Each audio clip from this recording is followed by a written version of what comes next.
हम आपको लेकर चल रहे हैं बौद्ध स्तूप देउर कोठार। वो सामने आप देख सकते हैं, वहाँ पर बोर्ड गड़ा हुआ है, 3.5 किलोमीटर यहाँ से दूर है।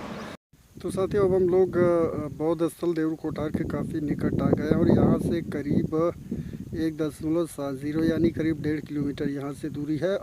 तो साथियों, आप देख सकते हैं, मैं आ गया हूँ बिल्कुल एकदम गेट के सामने, जो ये बौद्ध स्तूप है देउर कोठार का।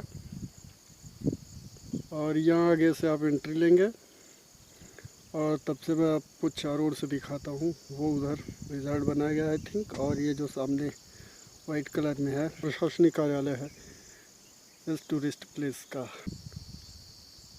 सामने से आप इंटर करते हैं और इधर ये प्रशासनिक भवन है जो भी इस टूरिस्ट प्लेस का है।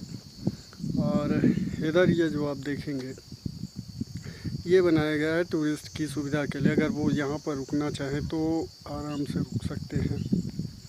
बाकी इधर ये जहाँ मैं खड़ा हूँ, ये पार्किंग स्थल है। इधर देखिए, इधर भी अभी हमारे रहते हुए कुछ लोग और आए हैं यहाँ पर घूमने के लिए। तो बड़ी दूर दूर से लोग आते हैं। एक तो इसका ऐतिहासिक महत्व है, दूसरा यहाँ पर आपको प्राकृतिक नज़ारा भी देखने को मिलता है। तो दो कारण है यहाँ पर आने के।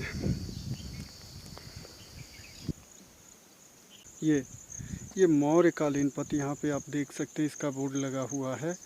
तो आप मेरे सामने ये जो देख रहे हैं, ये मौर्यकालीन पथ है, यानी कि इसको चंद्रगुप्त मौर्य या सम्राट अशोक मौर्य इन सब के काल में बनवाया गया था। यानी करीब 2500 साल पहले इस रास्ते का निर्माण किया गया था इस जगह पर। तो बहुत ही राष्ट्रीय महत्व की जगह है। और वो सामने आप हमारे स्तूप देख सकते हैं। चलिए अभी हम थोड़ा वहाँ से आपको ना पास से दिखाते हैं, ठीक है।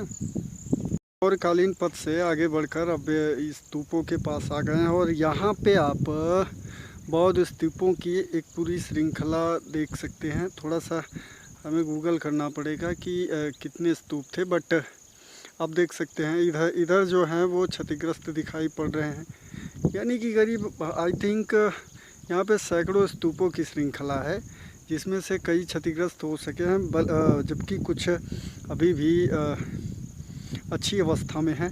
अब हम मौर्यकालीन पथ से होते हुए स्तूपों की श्रृंखला के एकदम बीचों बीच हैं। आप चारों ओर नज़र घुमा करके देखिए, मैं आपको दिखाता हूँ। ऐतिहासिक चीज़ें हैं और ऐसी चीज़ों को संरक्षित करने की आवश्यकता होती है। इसके लिए मध्य प्रदेश सरकार ने बहुत सारे प्रयास किए हैं। फिर इसके बारे में जिनको जानकारियाँ नहीं थी, तब तक ये जो जगह थी भगवान गौतम बुद्ध की, बहुत ही उपेक्षित था। और इसका नज़ारा आप देख सकते हैं यहाँ पर कि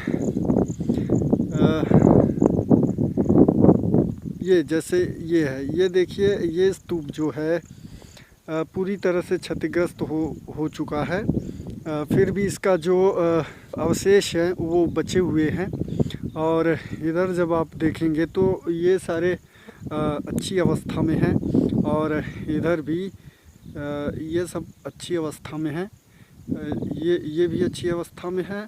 दरअसल यहाँ की सबसे बड़ी खासियत ये है कि यहाँ पे स्तूप तो है ही, स्तूप के साथ साथ यहाँ पर मौर्यकालीन शिलालेख भी है। लिखा है मौर्यकालीन शुंगकालीन बौद्ध स्मारक बरहट, 3री-2री शताब्दी ईसा पूर्व। यानी कि आज से करीब 2400-2500 साल पहले की बात है। देउर कोठार, जिला रीवा, ठीक है। इसमें देखिए क्या लिखा है कि प्रसिद्ध बौद्ध स्थल रीवा राजमार्ग पर कटरा के निकट 3.5 किलोमीटर देउर ग्राम में स्थित है।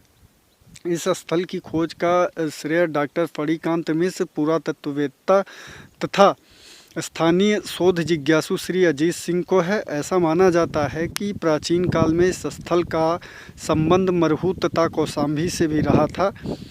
विस्तृत अध्ययन एवं पुरातत्विक उत्खनन साल 1999 से से ज्ञात हुआ कि यहाँ मौर्य तथा शुंगकालीन ईसा पूर्व तीसरी दूसरी शताब्दी विभिन्न प्रकार के पुरावशेष हैं, जिनसे स्तूप, विहार भवन के अवशेष इत्यादि हैं। सर्वेक्षण के अंतर्गत कई विचित्र शैलाश्रय भी प्रकाश में लाए गए हैं, जिनमें आदि मानव द्वारा लाल सफ़ेद रंग के चित्र बनाए गए थे। समस्त पुरावशेषों में सबसे महत्वपूर्ण ईंट का स्तूप क्रमांक 1 है, जिसका निर्माण मौर्य काल में एक चौकोर चबूतरे पर किया गया था। कालांतर में शुंग काल में स्तूप में हर्मिका तथा प्रदक्षिणा पथ निर्मित किए गए, जिन पर दानदाताओं के नाम ब्राह्मी लिपि में उत्कीर्ण किए गए हैं। वर्ष 1999 से 2000 में भारतीय पुरातत्व सर्वेक्षण भोपाल मंडल द्वारा यहाँ पुरातात्विक उत्खनन कराया गया, जिसमें प्रदक्षिणा पथ के अतिरिक्त पश्चिम दिशा में एक विशाल लाल बलुआ पत्थर के स्तंभ के टुकड़े मिले, जिस पर 6 पंक्तियों वाला भगवान बुद्ध को समर्पित लेख ब्राह्मी में प्राप्त हुआ है। संभवतः पश्चिम में ही प्रवेश द्वार रहा होगा।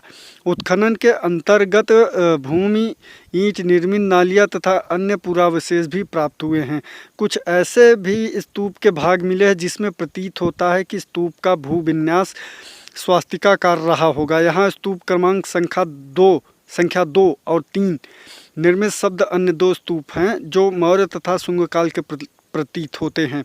स्तूप क्रमांक 2 पर भी खुदाई कार्य किया गया तथा वहां से भी पुरातत्व वेत्ताओं को ईसा पूर्व तीसरी दूसरी शताब्दी में के अवशेष प्राप्त हुए हैं।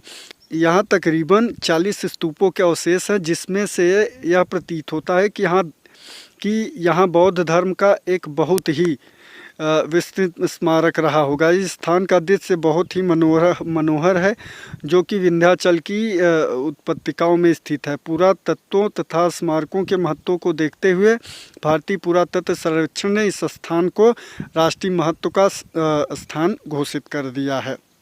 और आप देख सकते हैं, मैं चारों ओर आपको घुमा करके इस सारी जगह को दिखाता हूँ। आइए।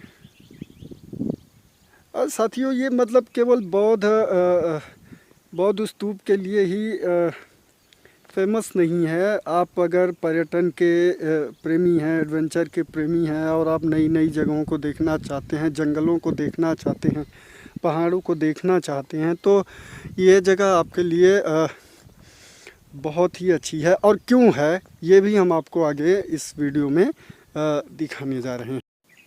हाँ तो मेरे साथियों, अब देखिए, ये विंध्याचल पर्वत श्रृंखला का एक भाग है। और मैंने बताया कि देऊर कोठार में आना क्यों रोमांचक है, तो आप अब इस चीज़ को देख करके अच्छी तरह से समझ गए होंगे कितना खूबसूरत नज़ारा है। नीचे पहाड़ है, वन का क्षेत्र है, दूर दूर तक फैला हुआ है। ये आप देख सकते हैं यहाँ की खूबसूरती। देऊर कोठार, इसे सोच समझ करके ही भगवान बुद्ध के अनुयायियों ने इस जगह को चुना होगा। तो ये चीज़ है। अब तक तो हमने बहुत सारी चीज़ें आपको यहाँ के बारे में बताई है।